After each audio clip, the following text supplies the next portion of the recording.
So guys, do not be deceived. Lots of people on social media actually use fake background for their videos, just like this one, because this background is actually fake. Damn! This is the original background. Well, let me show you how to achieve this using Capcut. Firstly, open Capcut and import the picture you want to use as the background. Make sure you adjust it to fit the frame. Next, tap on Effects, select Video Effects and scroll till you see Lens.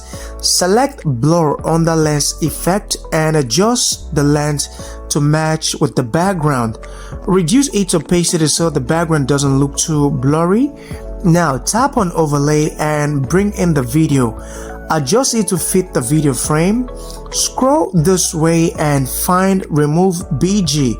Tap on it and select Auto Removal and wait for the completion of the process. Once completed, adjust your video so it doesn't look fake and save to your device. So you got no excuse for not creating content simply because you don't have a beautiful room or background. Like and share this video and let me know if you found this content helpful via the comment section. Also follow and subscribe to 𝐂𝐇𝐀𝐍𝐵 for more content like this. Peace.